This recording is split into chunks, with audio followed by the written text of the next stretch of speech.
Ézéchiel, chapitre 33. La parole de l'Éternel me fut adressée en ces mots.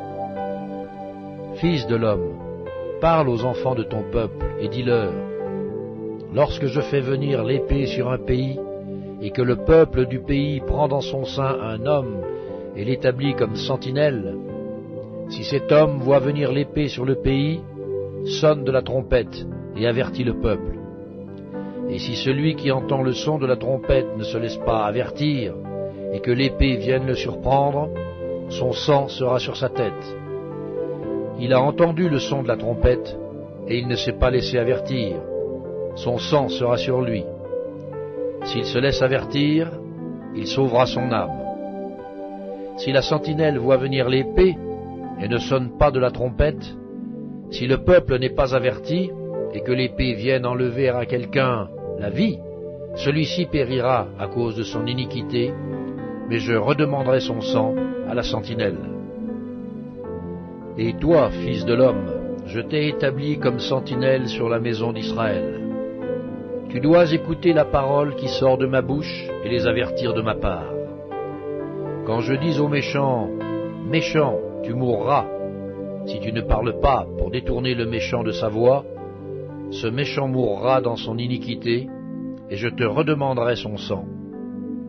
Mais si tu avertis le méchant pour le détourner de sa voie, et qu'il ne s'en détourne pas, il mourra dans son iniquité, et toi tu sauveras ton âme. Et toi, fils de l'homme, dis à la maison d'Israël, vous dites, nos transgressions et nos péchés sont sur nous, et c'est à cause d'eux que nous sommes frappés de langueur. Comment pourrions-nous vivre? Dis-leur, je suis vivant, dit le Seigneur l'Éternel. Ce que je désire, ce n'est pas que le méchant meure, mais qu'il change de conduite et qu'il vive. Revenez, revenez de votre mauvaise voie, et pourquoi mourriez-vous, maison d'Israël?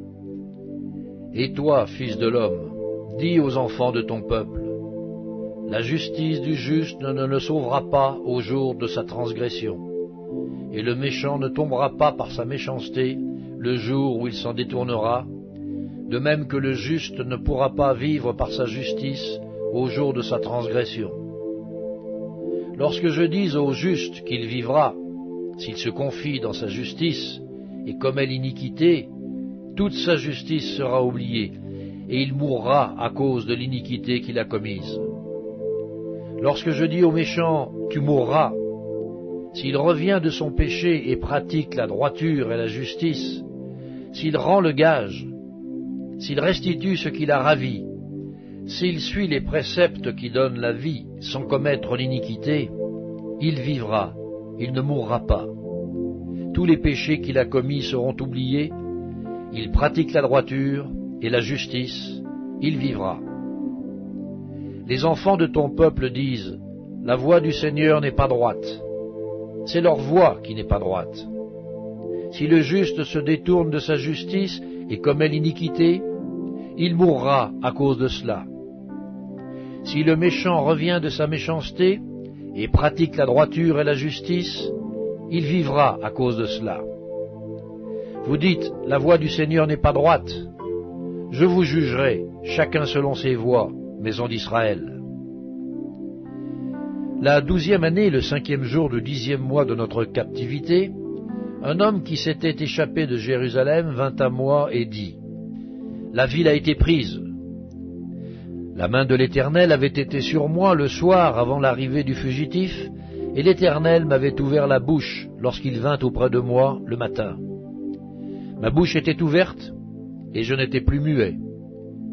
Alors la parole de l'Éternel me fut adressée en ces mots. Fils de l'homme, ceux qui habitent ces ruines dans le pays d'Israël disent, Abraham était seul, et il a hérité le pays. À nous, qui sommes nombreux, le pays est donné en possession. C'est pourquoi, dis-leur, ainsi parle le Seigneur l'Éternel. Vous mangez vos aliments avec du sang, vous levez les yeux vers vos idoles, vous répandez le sang, et vous posséderiez le pays. Vous vous appuyez sur votre épée, vous commettez des abominations, chacun de vous déshonore la femme de son prochain, et vous posséderiez le pays? Dis-leur, ainsi parle le Seigneur l'Éternel, je suis vivant. Ceux qui sont parmi les ruines tomberont par l'épée. Ceux qui sont dans les champs, j'en ferai la pâture des bêtes. Et ceux qui sont dans les forts, dans les cavernes, mourront par la peste. Je réduirai le pays en solitude et en désert. L'orgueil de sa force prendra fin. Les montagnes d'Israël seront désolées et personne n'y passera. Et ils sauront que je suis l'Éternel, quand je réduirai le pays en solitude et en désert, à cause de toutes les abominations qu'ils ont commises. Et toi, fils de l'homme, les enfants de ton peuple s'entretiennent de toi près des murs et aux portes des maisons, et ils se disent, l'un à l'autre, chacun à son frère, « Venez donc, et écoutez quelle est la parole qui est procédée de l'Éternel. » Et ils se rendent en foule auprès de toi, et mon peuple s'assied devant toi. Ils écoutent tes paroles, mais ils ne les mettent point en pratique, car leur bouche en fait sujet de moquerie, et leur cœur se livre à la cupidité. Voici, tu es pour eux comme un chanteur agréable, possédant une belle voix et habile dans la musique. Ils écoutent tes paroles, mais ils ne les mettent point en pratique. Quand ces choses arriveront, et voici, elles arrivent, ils sauront qu'il y avait un prophète au milieu d'eux.